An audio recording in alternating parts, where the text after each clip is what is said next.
Hello friends, कैसे हैं आप लोग। आई होप आप लोग की बोर्ड एग्जाम की प्रिपरेशन चल रही है अच्छे से आप लोग के अकाउंट्स के एग्जाम के लिए। आज मैं आपको बताऊंगा chapter wise most important theory questions जो कि आपके कल के एग्जाम के लिए काफी ज्यादा इंपॉर्टेंट रहने वाले हैं। So my name is Harsh Thapar, I am a commerce graduated teacher and let's start. देखो, सबसे पहला जो मैंने चैप्टर लिया आप लोगों का वो है एनपीओ, नॉन प्रॉफिट ऑर्गेनाइजेशन से जोन जोन से इंपॉर्टेंट क्वेश्चन है मैं आपको एक एक करके बताता हूँ। पहला जो इंपॉर्टेंट क्वेश्चन रहने वाला है वो है differentiate between receipts and payment account and income and expenditure account on the basis of period. Period के बेसिस पे आप दोनों इनको डिफरेंशिएट करना है, रिसीट एंड पेमेंट अकाउंट को और इनकम एंड एक्सपेंडिचर अकाउंट को।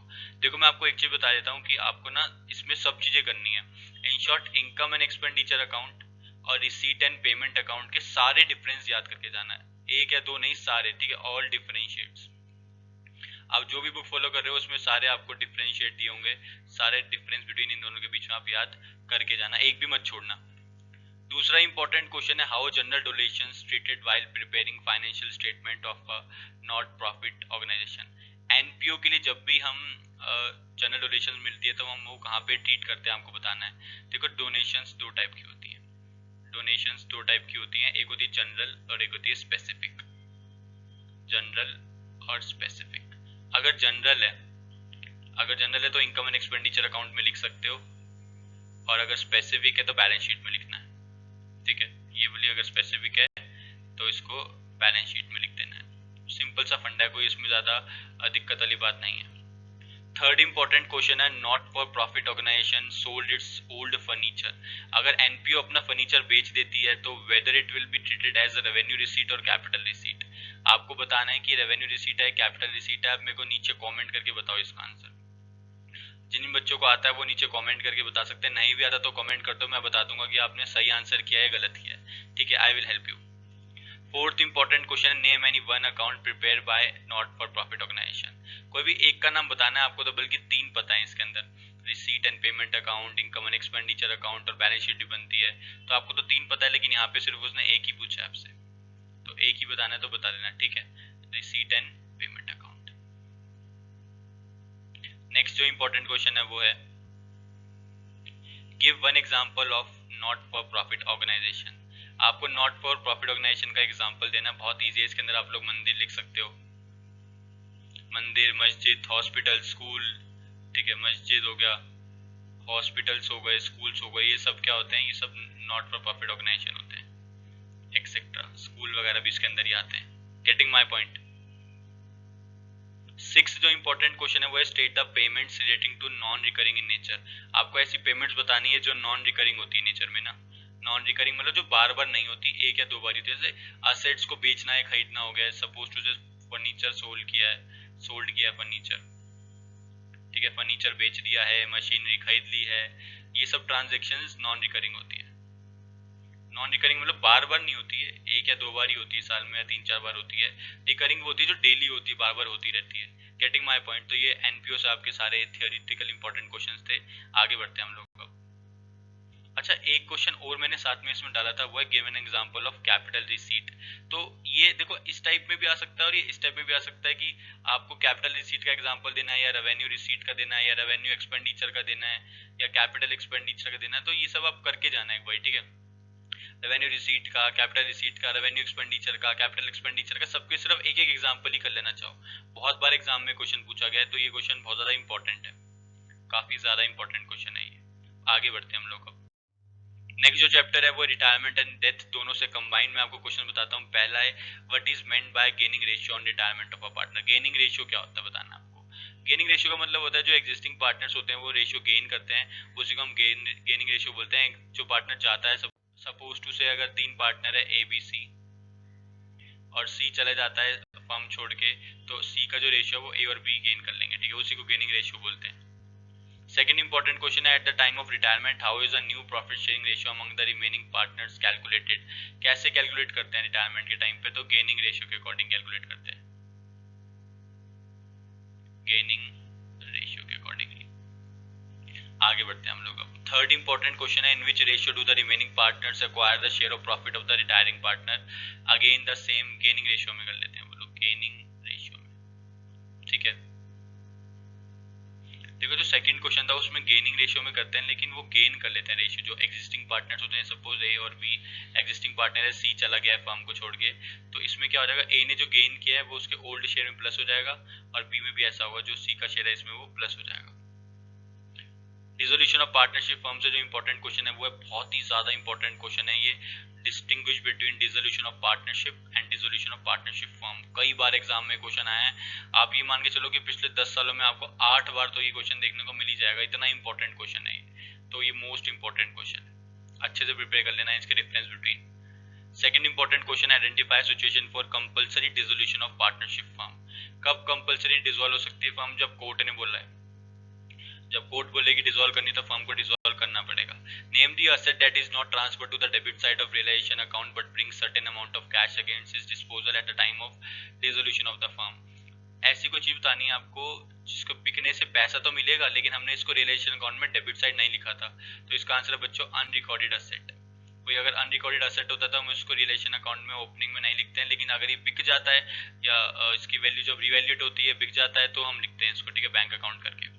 When an asset is taken over by a partner, why is his capital account debited? जब भी कोई पार्टनर अगर asset लेके जाएगा तो उसकी कैपिटल डेबिट क्यों होगी, क्योंकि he has to pay the amount to the firm. He has to pay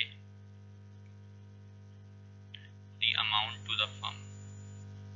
amount तो पे करेगा ही ना वो, अगर कोई एसेट लेके जाएगा तो कहीं और से भी लेता तो भी पैसे देता, और फर्म और पार्टनर तो वैसे ही दो अलग बंदे माने जाते हैं, तो पैसे पे करने पड़ेंगे। फिफ्थ इंपॉर्टेंट क्वेश्चन है, in case of dissolution of firm which liabilities are to be paid first. ये आप लोग मुझे कमेंट करके बताओगे, बहुत इजी क्वेश्चन है ये, इसका आंसर कि कौन सी लायबिलिटी पहले पे आउट की जाती है, किसकी लायबिलिटी पहले पे करेंगे जब भी फर्म डिसॉल्व होती है तो। नेक्स्ट जो आपका चैप्टर है वो issue of debentures. Issue of debenture से पहला जो इंपॉर्टेंट क्वेश्चन है वो है give the meaning of debenture. आपको डिबेंचर का मतलब बताना है कि डिबेंचर क्या होते हैं, बहुत सिंपल है, खुद से प्रिपेयर कर लेना है इसको आप लोग। सेकंड इंपॉर्टेंट क्वेश्चन है what is meant by bond. Bond is an agreement. Bond is an agreement to pay the amount in future. To pay the amount in future without any predetermined interest. Without any predetermined interest. Debentures में क्या होता है कि pre determined होता है interest, दोनों में बस ये डिफरेंस होता है बॉन्ड और डिबेंचर में। इसमें कोई प्री डिटरमाइंड इंटरेस्ट नहीं है, डिबेंचर्स में होता है। मैं थोड़ा सा इरेज कर देता हूँ ताकि थोड़ा क्लियर हो जाए दिखना। अब देखो थर्ड जो इंपॉर्टेंट क्वेश्चन है वो है give the meaning of issue of debenture as collateral security. Issue of debenture as collateral security का मतलब बताना है, मतलब जब भी आप बैंक से लोन लेते हो या कहीं से लोन लेते हो, आप डिबेंचर्स को एज कोलेटरल रख देते हो, एज गिरवी रख देते हो, तो उसी को बोलते हैं issue of debenture as collateral security. Would an investor prefer to invest partly in shares and partly in debentures of a company. क्या इन्वेस्टर ये ऐसा क्यों करते हैं, यूजुअली जनरली क्वेश्चन ये है कि वो शेयर्स में थोड़ा पैसा लगाते हैं, थोड़ा सा पैसा डिबेंचर में लगाते हैं, तो इसके दो रीजन है। पहला रिस्क लेते हैं ताकि रिवॉर्ड ज्यादा मिले, तो इसके लिए वो शेयर्स में पैसा लगाते हैं। दूसरा वो सिक्योरिटी चाहते हैं, तो सिक्योरिटी के लिए वो डिबेंचर्स में पैसा लगाते हैं ताकि वो इंटरेस्ट उनको मिलता रहे हर साल। फिफ्थ जो इंपॉर्टेंट क्वेश्चन है, what do you mean by writing off loss on issue of debenture and from where it is return off. देखो राइटिंग ऑफ द लॉस का मतलब है कि जो भी लॉस हुआ है हमें वो रिटर्न ऑफ करना होता है हर साल। और ये कहाँ से रिटर्न ऑफ होता है, सबसे पहले ये एसपीआर से रिटर्न ऑफ होता है। एसपीआर मतलब सिक्योरिटीज प्रीमियम रिजर्व, अगर उसमें पैसा नहीं है तो कैपिटल रिजर्व से होगा ये, अगर उसमें भी नहीं है तो स्टेटमेंट ऑफ पी&एल अकाउंट से हो जाएगा। जो भी हमें लॉस हुआ देखो वो तो हमें प्रॉफिट एंड लॉस अकाउंट में दिखाना पड़ेगा ना, बट अगर कोई रिजर्व वगैरह पड़ा है, एसपीआर पड़ा है या सिक्योरिटीज प्रीमियम रिजर्व है या कैपिटल रिजर्व है, तो उसमें से राइट ऑफ कर देंगे, otherwise profit and loss account से राइट ऑफ करेंगे। कैश फ्लो स्टेटमेंट से जो इंपॉर्टेंट क्वेश्चन है वो है why specific disclosure of cash flow from financing activity important while preparing cash flow statement. जब भी हम कैश फ्लो स्टेटमेंट बनाते हैं तो फाइनेंसिंग एक्टिविटी को अलग से क्यों शो करना होता है, या क्वेश्चन इस टाइप में भी आ सकता है कि इन्वेस्टिंग को अलग से क्यों शो करना होता है या ऑपरेटिंग को क्यों करना होता है, ताकि हम लोग हर चीज को डिस्क्लोज कर पाए इजिली। ठीक है, डिस्क्लोज करने से क्या हो जाएगा, बायफरकेट हो जाएंगी चीजें, बायफरकेट हो जाएंगी कि फाइनेंसिंग में कितना हुआ, फाइनेंस से हमने कितना पैसा कमाया, ऑपरेटिंग में कितना हुआ, इन्वेस्टिंग में कितना हुआ, इसलिए हम लोग अलग अलग बनाते हैं चीजें। स्टेट द पर्पस और objective of preparing cash flow statement. आप लोग मुझे नीचे कमेंट करके बताना कि कैश फ्लो स्टेटमेंट क्यों बनाते हैं, मैं बताऊंगा आपका आंसर सही है गलत है, ठीक है। देखते हैं कौन बच्चा आंसर करेगा। देखो वीडियो को साथ साथ लाइक करते रहना जो ये बच्चे वीडियो देख रहे हैं। थर्ड इंपॉर्टेंट क्वेश्चन है what is meant by cash equivalents. Cash equivalents क्या होते हैं आपको बताना है। कैश इक्विवेलेंट्स में मतलब हो गया बैंक बैलेंस, जो कैश में कन्वर्ट हो सकते हैं, अभी कैश में नहीं है। बैंक बैलेंस हो गया आपका, करंट इन्वेस्टमेंट्स हो गई, ये सब आपका कैश इक्विवेलेंट्स होते हैं, ठीक है। आगे बढ़ते हैं हम लोग। Under which type of activity, मैं थोड़ा सा इरेज कर देता हूँ ये ताकि रीड करना इजी हो जाए। Under which type of activity will you classify dividend receive by finance company. Dividend receive by finance company कौन सी एक्टिविटी में आती है बच्चों, ये ऑपरेटिंग में आती है। ऑपरेटिंग में इसलिए आती है क्योंकि फाइनेंसिंग कंपनी का काम होता है डिविडेंड देना शेयर्स के ऊपर वगैरह, ठीक है, ये सभी उनका काम होता है। बट अगर ये नॉन फाइनेंशियल कंपनी होती तो ये फाइनेंसिंग एक्टिविटी में आता। Getting my point. State with reason whether discount received on making payment to suppliers would result into inflow, outflow, no flow of cash। ये आप लोग मुझे नीचे कमेंट करके बताओगे इसका आंसर, ठीक है। क्वेश्चन नंबर डाल के आंसर बता देना। इसका मैं बताऊंगा आप लोगों ने सही किया है गलत किया। आपको बताना है कि अगर हमें डिस्काउंट मिला है सप्लायर से, हमने कोई सामान लिया था उसमें हमें डिस्काउंट मिला है, तो उससे हमारा इनफ्लो होगा कैश का, आउटफ्लो होगा या कोई फ्लो नहीं होगा, ठीक है। कमेंट करके बताओ ताकि मैं बताऊं आपका आंसर सही है गलत है। और इन सारे क्वेश्चंस को अच्छे से प्रिपेयर कर लो, एक भी क्वेश्चन मत छोड़ना। अगर नए आए हो चैनल पे तो चैनल को सब्सक्राइब करके जाना और साथ में लगे बेल आइकन को प्रेस कर देना ताकि लेटेस्ट वीडियोस और अपडेट्स आप लोगों से पहले मिलती रहे। Thank you.